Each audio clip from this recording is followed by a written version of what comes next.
Ini adalah sesi perkongsian audiobook ke-13 daripada keseluruhan 22 sesi perkongsian.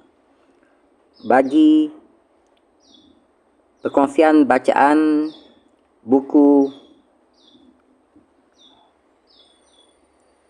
hasil karya Enid Blyton di bawah siri The Five Fine Authors Mystery Series, iaitu The Mystery of the Disappearing Cat, yakni buku kedua dalam siri The Five Fine Authors Mystery Series ini. Untuk versi bahasa Indonesia, judulnya adalah Pasukan Mau Tahu Misteri Kucing Siam. Manakala untuk versi terjemahan ke bahasa Melayu, siri 5 penyiasat Misteri Kucing Hilang. Enid Blyton, Pasukan Mau Tahu Misteri Kucing Siam. Ilustrasi oleh Mary Jernat. E-book oleh Nurul Huda Karim, nurulkarim@yahoo.com. Penerbit PT Gramedia Jakarta 1982. Versi asal adalah dalam bahasa Inggeris, iaitu dengan judul The Five Fine Author Mystery Series, The Mystery of the Disappearing Cat by Enid Blyton, first published in Great Britain, July 13, 1944, by Mitrain and Company Limited, all rights reserved. Versi bahasa Indonesia, Pasukan Mau Tahu Misteri Kucing Siam. Alih bahasa oleh Agus Setiadi, GM 81.064, Hak Cipta Terjemahan Indonesia, PT Gramedia Jakarta. Hak cipta dilindungi oleh undang-undang. Diterbitkan pertama kali oleh penerbit PT Gramedia Jakarta 1981, anggota IKAP 1. Cetakan pertama September 1981, cetakan kedua September 1982. Dicetak oleh percetakan PT Gramedia Jakarta. Bab 1, Anak Besar di Rumah Sebelah. Bab 2, Pak Tuping Jahat. Bab 3, Luke memang baik hati. Bab 4, Bu Trimble. Bab 5, Pak Tuping, Buster dan Pak Gun. Bab 6, Duck Queen hilang. Bab 7, Luke didakwa mencuri. Bab 8, Berbagai indikasi. Bab 9, Pak Gun beraksi. Bab 10, Pip dan Bats bertamu. Bab 11, Pergi ke sirkus. Dan bab 12, Melindungi teman. Selanjutnya akan kita teruskan lagi sambungan perkongsian audiobook kita, iaitu bagi sesi perkongsian audiobook kali yang ke-13 ini, bermula daripada bab 11, bab 13, Luke mendapat bantuan. Bab 13, Luke mendapat bantuan. Kaukah itu, Luke? Bisik Pip. Ada apa? Kenapa kau pergi lari dari sirkus? Pip menarik Luke, mengajaknya masuk ke pondok. Sesampai di dalam, mereka duduk. Bats di sebelah kiri dan Pip di sebelah kanan Luke. Bats menyelipkan tangannya ke dalam genggaman tangan Luke yang kasar. Anak bertubuh kekar itu memegang tangan Bats dengan sikap sayang. Ya, aku lari dari perkemahan sirkus, katanya. Polisi itu mendatangi pamanku, lalu menceritakan segala-galanya tentang kucing yang hilang, sambil mengatakan bahawa ia merasa akulah yang mencurinya. Ia lantas bertanya pada pamanku, Apakah dia tahu menahu tentang kucing itu? Dan tentunya kau disuruh pergi oleh Jack ketika mendengar kejadian itu, kata Pip. Aku tidak dilaporkannya pada polisi itu, kata Luke. Katanya, ia sama sekali tidak tahu tentang kucing yang dicuri orang dan sudah berminggu-minggu ia tidak melihat aku. Ia juga tidak kepingin bertemu dengan aku, katanya pada polisi itu. Tapi kurasa seluruh perkhemahan sirkus pasti akan digeledah kerana polisi itu begitu yakin bahawa Duck Queen disembunyikan di sana. Dan kurasa mereka akan sekaligus mencari dirimu, kata Bats. Betul, jawab Luke. Yah, pamanku menunggu sampai polisi itu sudah pergi lagi. Setelah itu aku didatangi dan disuruhnya pergi. Katanya, ia tak peduli jika aku minggat dari rumah ayah tiriku. Tapi ia tak mau menolongku melarikan diri dari kejaran polisi. Tapi kau kan tidak bisa pulang ke ayah tirimu, kata Pip. Dia kan jahat terhadapmu. Memang, tidak bisa, kata Luke. Aku kan tidak kepingin dihajar sampai setengah mati. Tapi, lalu apa yang akan ku kerjakan sekarang? Aku kemari kerana kurasa kalian bisa memberi aku makanan sedikit. Sejak tadi siang, perutku belum terisi apa-apa. Aku sudah lapar sekali. Aduh, kasihan, kata Bats. Tunggu, akan ku ambilkan makanan untukmu. Dalam tempat penyimpanan makanan, masih ada perkedel dan kuih-kuih. Hei Bats, jangan gila-gilaan, kata Pip sambil menarik tangan adiknya untuk mencegahnya pergi. Apa kata ibu besok apabila melihat perkedel dan kuih itu sudah tidak ada lagi? Kau kan tidak bisa bohong, mengaku tidak tahu apa-apa mengenainya. Jadi kau terpaksa berterus terang. Lalu kau ditanyai pada siapa makanan itu kau berikan. Dan pasti akan timbul dugaan kau memberikannya pada Luke. Kalau begitu, apa yang bisa kita berikan padanya? Tanya Bats. Roti dengan mentega, kata Pip. Kalau itu, tidak gampang ketahuan. Kecuali itu, kita juga bisa mengambil kuih-kuih kecil yang disimpan dalam kaleng. Dan buah-buahan juga masih banyak. Itu saja sudah cukup, kata Luke lega. Bats lantas bergegas masuk ke dapur.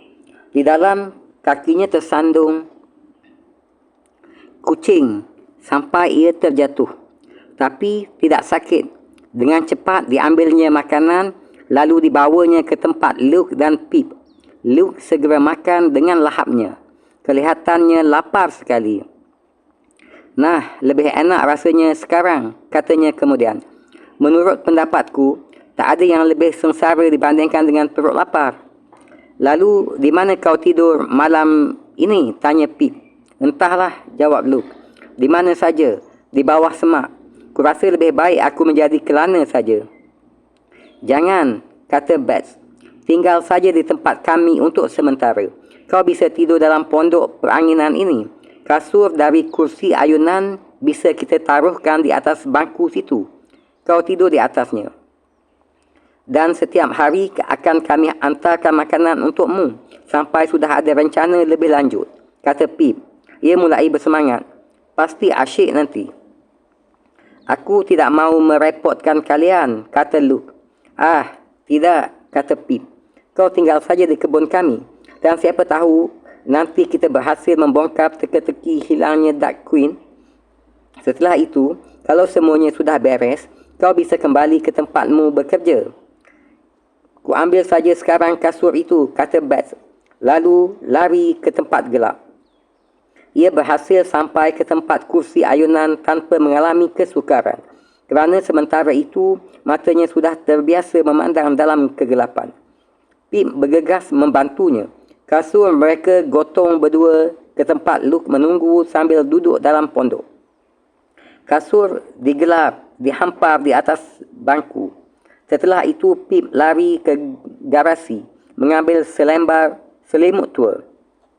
Malam ini agak hangat, katanya pada Luke. Jadi kau tak akan kedinginan nanti.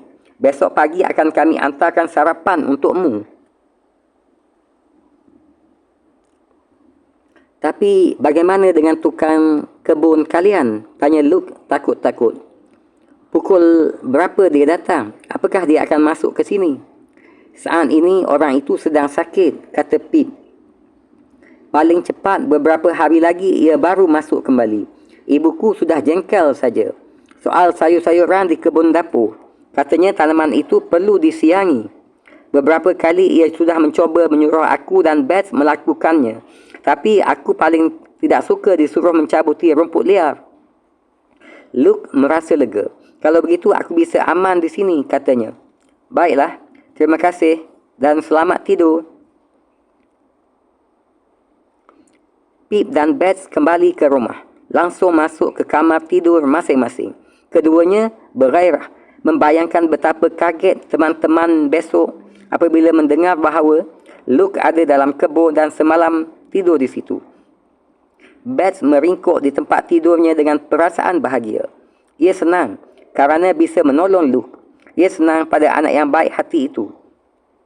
Keesokan paginya setelah bangun, Pip duduk sebentar di tepi tempat tidur. Ia berfikir-fikir, apa kiranya hidangan sarapan pagi itu? Kalau sausage, pasti ia akan bisa menyeludupkan beberapa potong dan mengantarkannya pada Luke. Tapi kalau yang disajikan telur rebus, wah, sulit. Pokoknya ia pasti bisa mengambilkan roti dengan mentega. Saat itu, Beth sedang memikirkan hal yang sama. Anak perempuan itu cepat-cepat berdandan, lalu turun ke bawah. Sambil berjalan, ia berfikir-fikir, apakah ia sempat memotong roti dan mengolesinya dengan mentega sebelum ada yang masuk ke kamar makan. Menurut perasaannya, pasti bisa. Tapi ketika ia sedang asyik mengiris roti tebal-tebal, tahu-tahu ibunya masuk ke kamar makan. Ibu memandang Beth dengan heran. Kau sedang berbuat apa? Tanya ibu. Sudah begitu lapar kah? Sehingga tidak bisa menunggu saat sarapan? Aduh, tebal sekali irisanmu itu, Beth. Kasihan. Beth terpaksa meletakkan irisan roti tebal itu ke piringnya, lalu memakannya sampai habis. Setelah itu menyusul bubur. Pip dan Beth menghabiskan isi piring masing-masing. Setelah itu nyaris saja kedua anak itu bersorak gembira. Sebuah basi berisi sausage dihidangkan. Mata Pip dan Beth bersinar-sinar. Mereka pasti akan bisa mengambilkan 1 atau 2 potong sausage untuk Luke. Bolehkah aku minta 2 sausage kali ini? Tanya Pip. Aku juga, sambung Beth. Astaga, lapar sekali kau rupanya, Beth, kata ibunya. Tapi diberikannya juga masing-masing 2. Ayah mereka sedang asyik membaca koran, surat khabar. Jadi takkan bisa melihat apa yang mereka kerjakan. Tapi ibu bisa melihat dengan jelas. Nah, bagaimana caranya supaya sausage itu bisa disembunyikan? Repot juga persoalannya. Tapi saat itu Annie, pembantu mereka, masuk ke kamar makan. Nyonya mau membeli bendera untuk mengumpulkan derma bagi rumah sakit desa ini? Tanya Annie. Nona Lacey yang menawarkan. Ia menunggu di pintu depan. Oh ya, tentu saja, jawab Bu Hilton.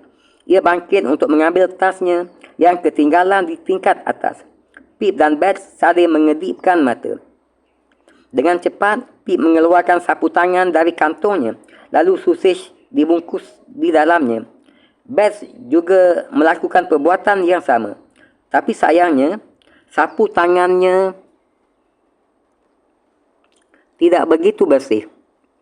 Sausage yang sudah terbungkus sapu tangan cepat-cepat dijejalkan ke dalam kantong bersama beberapa iris roti. Saat itu, ibu mereka datang lagi. Ia melongo, memandang kedua piring yang sudah licin tandas. Pip, Beth, cepat sekali kalian makan pagi ini. Kalau makan jangan bergegas-gegas. Bukan main. Kalian kan tadi mendapat sausage masing-masing 2 potong dan bubur sepiring penuh. Beth tercikiki. Pip cepat-cepat menendang kaki adiknya di bawah meja. Setelah itu, mereka tidak berani lagi mencuba mengambil makanan lain dan cepat-cepat mengantunginya. Mereka merasa ibu masih menatap mereka terus dengan heran dan bingung. Ternyata, Luke senang sekali menerima bawaan roti beserta sausage. Pip dan Beth juga membawakan air minum untuknya. Luke duduk sambil makan dalam pondok peranginan. Ketiganya berunding sambil berbisik-bisik. Nanti siang akan kami bawakan makanan lagi, kata Pip, Sedang buah-buahan bisa kau petik sendiri, ya Luke? Luke mengangguk. Diteguknya air dingin sampai habis. Lalu dikembalikannya gelas yang sudah kosong. Saat itu terdengar suara seseorang memanggil-manggil. Bats bangkit dengan segera. Itu Fatty dengan Buster, katanya. Hai Fatty, kami ada di sini, dalam pondok. Fatty masuk ke kebun bersama Buster. Anjing kecil itu langsung lari masuk ke pondok peranginan sambil menggonggong dengan gembira melihat kawannya ada di situ. Luke menepuk-nepuknya. Sesampai di ambang pintu pondok, Fatty tertegun. Mulutnya ternganga lebar, heran melihat Luke ada di situ. Bats tertawa melihat anak gendut itu melongo.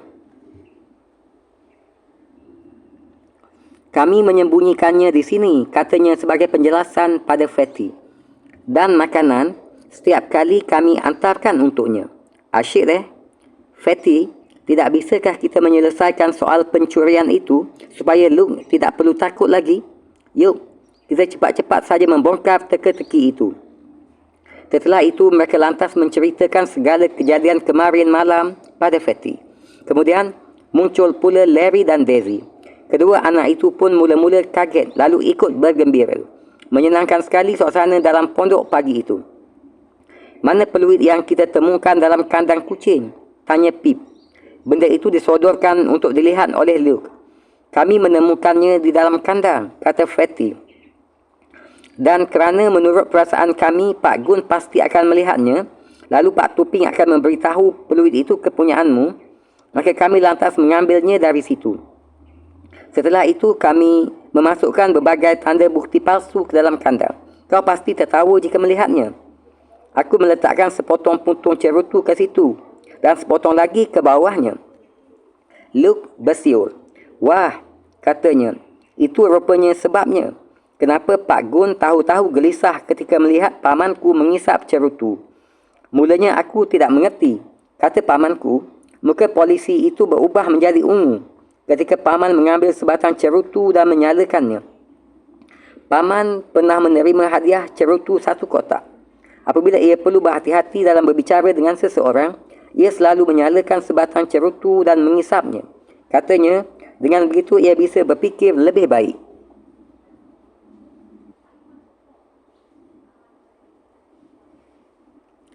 Anak-anak cekikikan membayangkan puntung cerutu Fatty menyebabkan Pak Gun gelisah ketika melihat Jake mengisap cerutu. Kemudian, Luke memperhatikan peluit yang dipegang Fatty. Ya, itu memang buatanku, katanya. Tapi kemudian tercecer entah di mana, dalam kebun. Kenapa tahu-tahu ada dalam kandang kucing? Aku membuatnya sudah beberapa bulan yang lalu. Anak-anak kembali membicarakan kejadian misterius itu. Tapi mereka tak berhasil menemukan penjelasan. Luke tetap berkeras mengatakan, selama ia bekerja dekat kandang, tak ada orang lain datang. Jadi kalau begitu, bagaimana Duck Queen bisa tahu-tahu hilang? Anak-anak semua menyisakan makanan mereka sedikit untuk diberikan pada Luke. Daisy nyaris saja mengalami kesulitan ketika hendak memasukkan kuih berlapis selai ke dalam kantongnya. Kemudian, ibunya memandang ke arahnya dan melihat perbuatan itu. Tentu saja ibu sangat marah. Daisy, mau kau apakan kuih selai itu? Masakan dimasukkan ke dalam kantong? Aduh, aku ini bagaimana? Kata Daisy sambil mengeluarkan kuih itu lagi dan memandangnya dengan heran. Kusangka sapu tanganku. Kalau kau bermaksud hendak mengambilkan kuih itu untuk diberikan pada anjing Frederick, tidak boleh, kata ibunya lagi. Anjing itu sudah terlampau gemuk. Ah, Bu, masakan aku memberikan makanan pada Buster, kata Daisy serius. Tak mungkin. Tapi tu, cukup banyak makanan yang berhasil diseludupkan anak-anak untuk Luke. Mereka juga membawakan air dalam ember, serta sabun dan selembar handuk tuala yang sudah tua. Setiap malam mereka mengatur tempat tidurnya dalam pondok peranginan. Sebagai balas jasa, Luke bekerja dalam kebun sayuran setiap kali Ibu Pip dan Bets sedang pergi. Rumput liar dicabuti, galangan dibersihkan. Pokoknya, kebun itu rapi nampaknya sekarang. Letaknya agak jauh dari rumah. Jadi Luke tak akan nampak apabila sedang bekerja di situ. Aku harus berbuat sesuatu untuk membalas kebaikan hati kalian, katanya pada Pip dan Bets. Kedua anak itu semakin menyenangi Luke kerananya. 3 hari anak itu tinggal dalam kebun keluarga Pip dan Bets. Setelah itu mulai lagi terjadi berbagai peristiwa. Sampai ketemu lagi dalam sesi perkongsian audiobook berikutnya. Bagi perkongsian bacaan buku Pasukan Mahu Tahu, Misteri Kucing Siam ini, iaitu bermula daripada bab 14 Pak Gun Curiga. Bab 14 Pak Gun Curiga. Terima kasih di atas kesudian mengikuti sesi-sesi perkongsian audiobook bacaan buku-buku hasil karangan penulis British terkenal iaitu Enid Blyton. Terima kasih.